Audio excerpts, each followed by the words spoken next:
دوستو، آج میں آپ کے سامنے پیش کروں گا بنی اسرائیل کا ایک سبق آموز واقعہ۔ یہ واقعہ حضرت موسیٰ علیہ السلام کے دور میں پیش آیا۔ دوستو، ہوا یوں کہ بنی اسرائیل میں ایک شخص قتل ہو گیا، مگر اس کے قاتل کا پتہ نہ لگ سکا۔ آخر کار یہ واقعہ تہمت کی شکل اختیار کر گیا اور باہمی اختلاف کی خوفناک صورت پیدا ہو گئی۔ دوستو، حضرت موسیٰ علیہ السلام کے سامنے جب یہ واقعہ پیش ہوا تو انہوں نے اللہ تعالیٰ کی جانب رجوع کیا اور عرض کیا کہ اس واقعہ نے قوم میں سخت اختلاف رونما کر دیا ہے۔ اے اللہ، تو خود علیم و حکیم ہے، میری مدد فرما۔ دوستو، اللہ تعالیٰ نے حضرت موسیٰ علیہ السلام سے فرمایا کہ ان سے کہو پہلے ایک گائے ذبح کریں اور اس کے بعد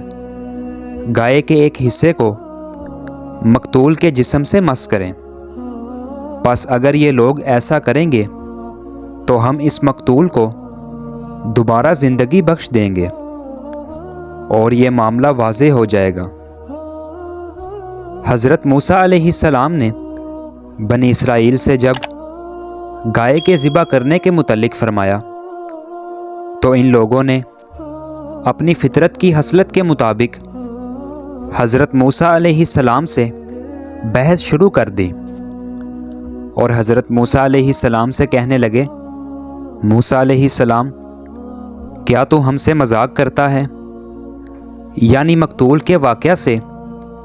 گائے کے ذبح کرنے کا کیا تعلق؟ اچھا، اگر واقعی یہ اللہ کا حکم ہے تو ہمیں یہ بھی بتا وہ گائے کیسی ہو، اس کا رنگ کیسا ہو، اس کی کچھ اور تفصیلی صفات ہمیں معلوم ہونی چاہیے، کیونکہ ابھی تک اس کے تعین کے متعلق ہم مشتبہ حالت میں ہیں۔ دوستو، حضرت موسیٰ علیہ السلام نے جب اللہ تعالیٰ کے حکم سے ان کے تمام سوالات کے جواب دے دیے اور ہیلا جوئی کا ان کے لیے کوئی موقع باقی نہ رہا، تب ان لوگوں کو حضرت موسیٰ علیہ السلام کے حکم کی تعمیل کرنی پڑی اور وحی الہی کے مطابق ان لوگوں نے معاملہ کو سر انجام دیا۔ جب ان لوگوں نے گائے کو ذبح کر کے اس کے ایک حصے کو مقتول کے جسم سے مس کیا تو اللہ تعالیٰ نے مقتول کو دوبارہ زندگی بخش دی اور اس نے تمام واقعہ منو ان بیان کر دیا۔ دوستو، معلوم ہوتا ہے کہ جب اس حیرت انگیز خدائی نشان نے حقیقت کو واشگاف کر دیا تو قاتل کو بھی اقرار کیے بغیر کوئی چارہ کار نہ رہا، اور اس طرح نہ صرف قاتل ہی کا پتہ چل گیا بلکہ مختلف اسباط اور خاندانوں میں اختلاف پیدا ہو کر جو سخت خانہ جنگی اور خون ریزی کی صورت رونما ہو چکی تھی، اس کا بھی ہوش اسلوبی کے ساتھ خاتمہ ہو گیا۔ ناظرین، اللہ تعالیٰ نے بنی اسرائیل کے اس تاریخی واقعہ کو یاد دلا کر دو باتوں کی طرف توجہ دلائی ہے۔ ایک، منکرین موعود کو یہ بتایا ہے کہ جس قوم کی اسلاف میں یہ واقعہ ہو گزرا ہے وہ آج تک اس تاریخی واقعہ کی شاہد ہیں، لہٰذا جس طرح اللہ تعالیٰ نے اس وقت مردہ کو زندہ کر کے اپنی قدرت کا مظاہرہ کیا تھا، تم لوگ بھی یہ سمجھ لو کہ وہ اللہ رب العزت قیامت کے دن بھی اسی طرح مردے کو زندگی عطا فرمائے گا۔ دوسرے نمبر پر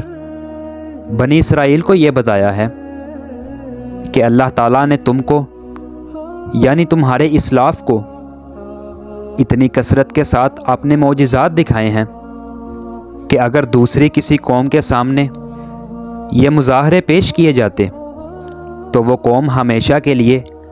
اللہ تعالیٰ کی فرما بردار بن جاتی اور اس کے دل میں ایک لمحہ کے لیے بھی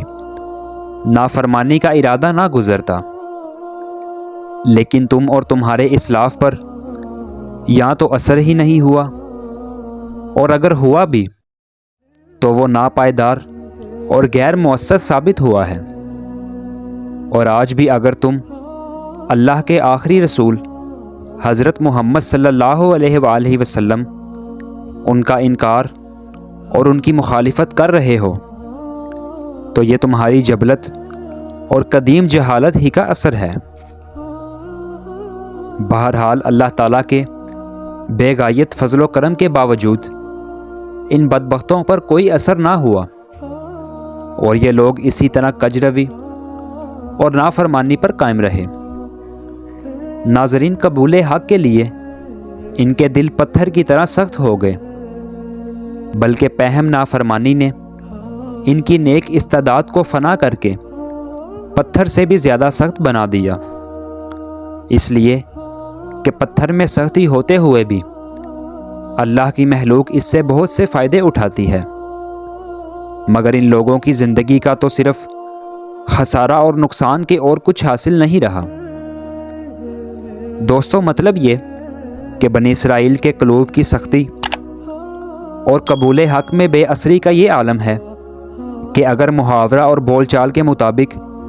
یوں کہہ دیا جائے کہ ان کا دل پتھر کا ٹکڑا بن گیا ہے، تب بھی ان کی شدت و صلابت کی صحیح تصویر سامنے نہیں آ سکتی، اس لیے کہ پتھر اگرچہ سخت ہے مگر نکارہ نہیں ہے۔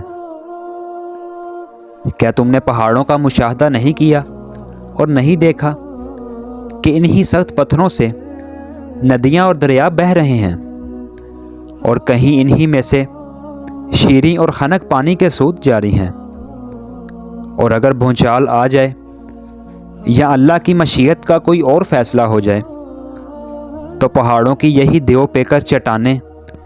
روئی کے گالوں کی طرح ٹوٹ کر اور اڑ کر سر نگو ہو جاتی ہیں، اور اللہ تعالیٰ کے خوف و خشیت کا زبان حال سے اقرار کرتی نظر آتی ہیں، مگر ان بنی اسرائیل پر نہ اللہ کی آیات کا اثر ہوتا ہے، نہ پیغمبر کی شیریں اور دل نشین نصیحتوں کا، اور نہ ہی نافرمانی کرتے وقت اللہ کا خوف ان کے دلوں پر طاری ہوتا ہے۔ اللہ تعالیٰ سے دعا ہے کہ اللہ تعالیٰ ہم کو قرآن پر عمل کرنے کی توفیق دے، آمین۔